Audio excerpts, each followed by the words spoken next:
Hello mga ate, kamusta kayo? So for today's video, isi-share ko muna tong isang video na nakasave sa cellphone ko na medyo matagal na kasi kailangan ko na siya burahin dahil puno na at sure akong in the future madadagdagan at magkakaroon ng panibagong video. So currently ito ay kuha sa India. Itong araw na to kasi dapat magkikita talaga kami ng jowa ko. So sabi ko since maaga pa, sabi ko maglilibot-libot muna ako. Tapos yan, nakarating ako sa templo. This is a Hindu temple. Located siya near Red Fort. Sa Red Fort meron dong market, tapat nun market na mukha siyang divisoria. Tapos hile-hilera yung mga templo doon. So since I was born and raised Catholic, so parang bago sa akin yung mga ganito. Kaya syempre parang gusto ko malaman ano bang pakiramdam pagpapasok ko sa mga ganito, ganyan. Tapos yun, ayan si Lord Shiva. Alam niyo ba, si Lord Shiva na panaginipan ko na yan, nagpakita siya sa panaginip ko. Pero hindi niya ako kinausap. Parang nakita ko lang siya. Tapos hindi ko alam bakit siya nagpakita. Kung alam niyo kung bakit siya nagpapakita sa panaginip, please let me know. Comment nyo lang, ganyan.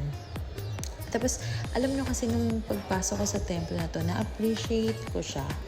Kasi, yung mga pader-pader lang, yan, kagaya yan, pader-pader lang, pero may mga design. Ang ganda lang. Tapos, parang mamahalin siya. Siyempre kasi hindi naman, siguro ako, dito sa Philippines, wala akong nakikitang ganyan. So, bago siya sa akin, tsaka sobrang na-appreciate ko siya. Tapos during that time, habang naglalakad-lakad ako, nag-iikot-ikot ako, may mga para siyang stall na may mga gods, may mga statwa. Tapos may mga nakaupo doon, tatawagin kanila or lalapit ka sa kanila.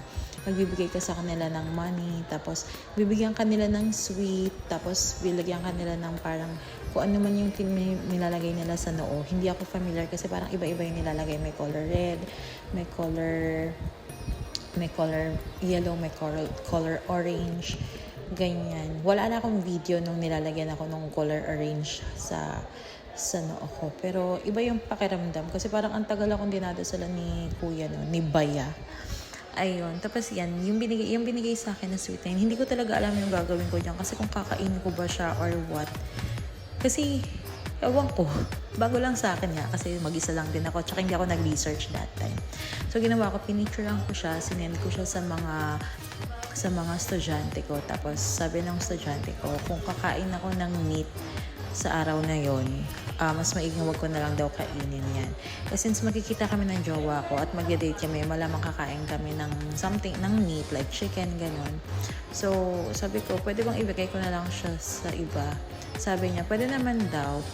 Pero that time, since for parent ako, mas, alam mo yun, minsan mas priority ko magbigay na lang ng pagkain sa hayop kaysa magbigay ng pagkain sa tao. So, nung may nakita akong aso that time, paglabas ko, pinakain ko na sa kanya yan.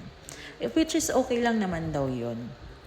At saka diba, para kung may dasal man yung pagkain na yan, mabless din yung aso na kumain nun.